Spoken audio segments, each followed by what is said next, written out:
Are you a property investor and do you want to pay less tax? Well, make sure you watch this video because I'm a chartered tax advisor and I've been working with thousands of property investors over the past decade to help them minimize their taxes. And in this video, I'm going to give you my top 5 mistakes that I see property investors make when it comes to structuring their businesses and reducing their taxes. Number 1 is still the structuring side of things. So, I've been talking about this for a while now, ever since 2016 when Section 24 came in, and even before then, in a lot of cases, but really since 2016, this has become a very important factor when it comes to property investment in the UK and wanting to actually build wealth, maximize your rental income and reduce the amount of taxes you pay. The reason for this is simple. Property investment in your own name is rarely worthwhile. It can be if you've got low income and you only want a small portfolio, but for the vast majority of landlords, a limited company is the way to go. The reason for this is the Section 24 mortgage interest relief. And broadly, what this means is when you buy property in your own name, you cannot deduct the mortgage interest that you pay as you previously would, about 10 years ago now, basically as a full expense, just as if you were paying your managing agents and repairs. Previously, the mortgage interest was fully tax deductible. You paid £500 a month on the mortgage. That came straight off of your expenses. You paid tax on what was left. That's no longer the case. What happens is your mortgage interest is fully not tax deductible. So actually it's completely ignored when calculating your rental profits. Whatever your rental profits are, you'll pay tax on at 20, 40, 45%. And then what happens is they look at your total finance costs and they give you a 20% tax credit against the tax that they calculated on your profits. So as you can see there, if you're paying tax at 40 or 45%, well actually now you're only getting a mortgage interest tax credit at 20%, which means you're very significantly out of pocket. You're paying more tax than you otherwise would have done. And this is the reason why a lot of smart landlords now are using limited companies, because actually in a limited company it's business as usual. You can fully deduct all of your mortgage interest costs, your finance costs, when it comes to calculating your profit of which you actually pay tax on. And then to add further to that, the tax rates that you pay in a limited company are pretty much lower for most people than in your own name as well, which allows you to reinvest more and build wealth. So if you're a higher earner paying 40% tax, well actually if you've still got properties in your own name, you're probably paying close to 40 or probably 50% tax by the time you factor in the mortgage interest side of things. That gives you 50% of what you've got left to save, reinvest, go into the next deal. Whereas in a limited company, everything is tax deductible. In most cases, you're only paying 19, or in some cases, if you've got quite a few different businesses or a large portfolio, maybe up to 26.5%. But for the vast majority of people just starting out with 50k or less of profits, no other limited companies, you'll be paying just 19%, which gives you that bit extra by quite a significant factor to actually have left over after you've paid tax to go into the next deal and actually allow you to snowball and build wealth inside that tax efficient wrapper. And it doesn't just stop there with having a simple limited company. A lot of people watching this have probably already got a successful trading business. This is quite often we see when clients come to us, they've got a business that's cash flow generating.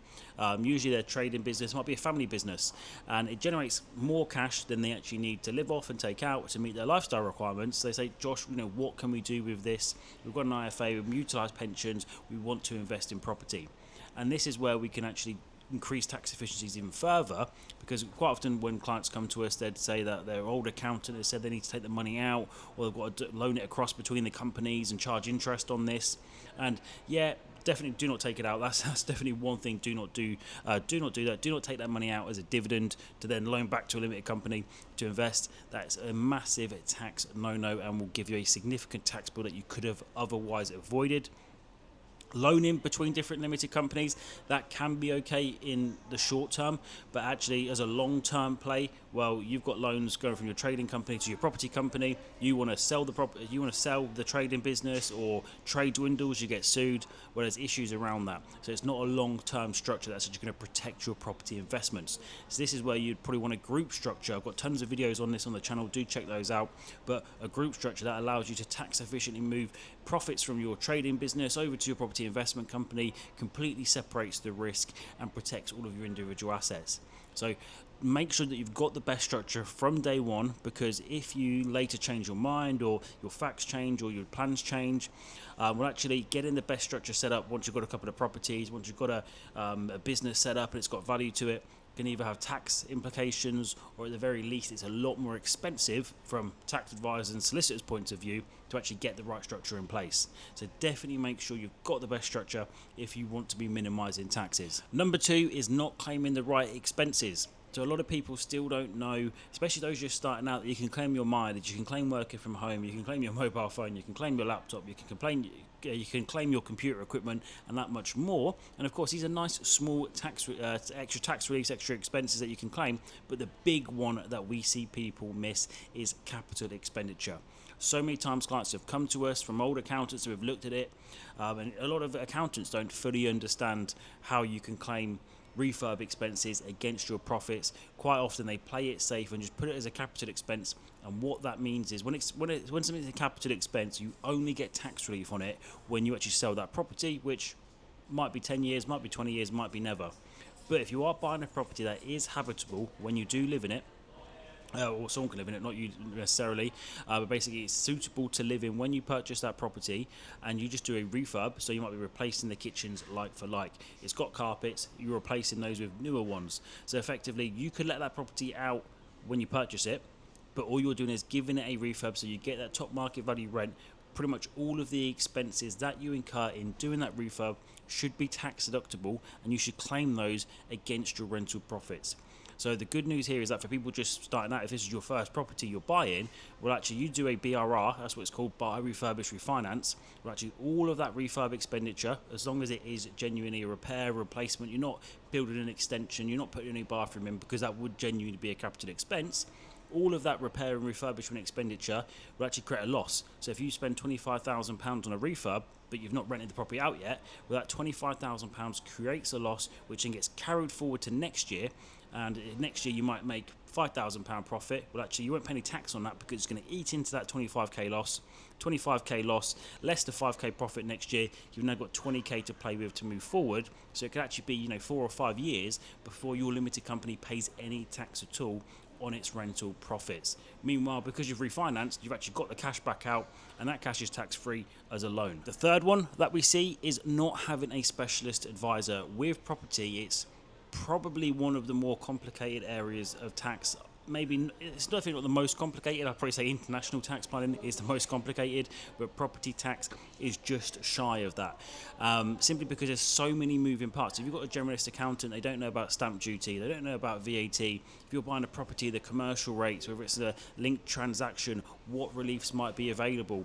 If you're doing a development, is it standard rate? Is it exempt? Is it 5%? What can you potentially claim back? Can you set up a subsidiary construction company to then cross-charge over, reclaim the VAT? And all of these different intricacies that apply with property tax, the chances are 9 out of 10 general accountants, maybe even 10 out of 10 just or so, do not understand these and cannot give you the best advice.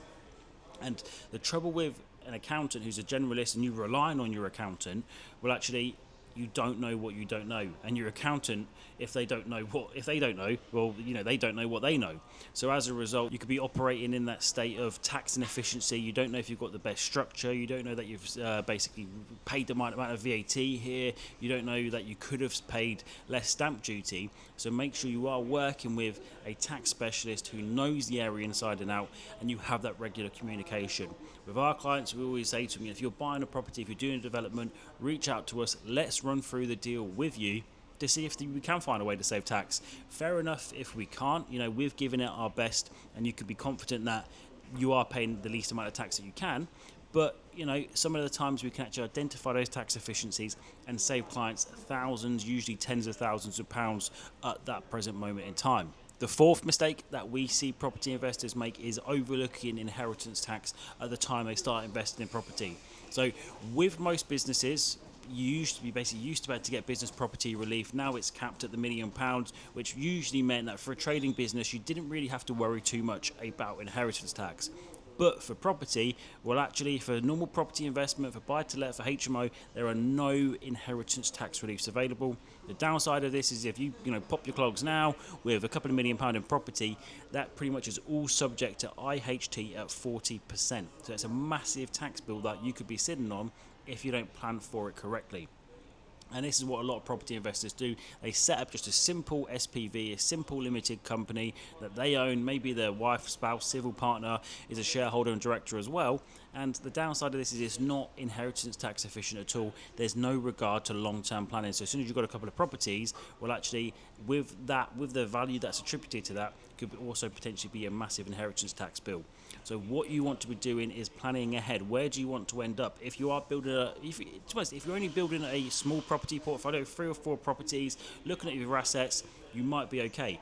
But if you're looking to buy 5, 10, 20, 30 and build significant wealth through property, you need to make sure you've got a tax efficient structure set up. Usually some kind of family investment company where you've got different shares so that you can still vote and run the company, you can still take income from the company, but actually on a capital basis, so the capital value of the shares, which is ultimately what is part of your estate and what is valuable, the capital value of that company doesn't sit with you. It usually sits in a trust or it sits with the next generation. So you're building wealth and it's automatically going to your children. And when you do pass, well, actually there's no inheritance tax on you because the capital growth, the capital rights, they do not belong to you. They belong to somebody else. So as a result, you can't be taxed on those. So definitely make sure you do have the most tax efficient structure that suits the end destination. When we're working with clients, we ask them, okay, where do you want to get to? And then actually, we reverse engineer it backwards. We say, okay, you want to get here, how can we do it in the most tax efficient way? And quite often it's building wealth for retirement and also something to pass on. So you need to start with that end destination in mind if you do want to be tax efficient across the board.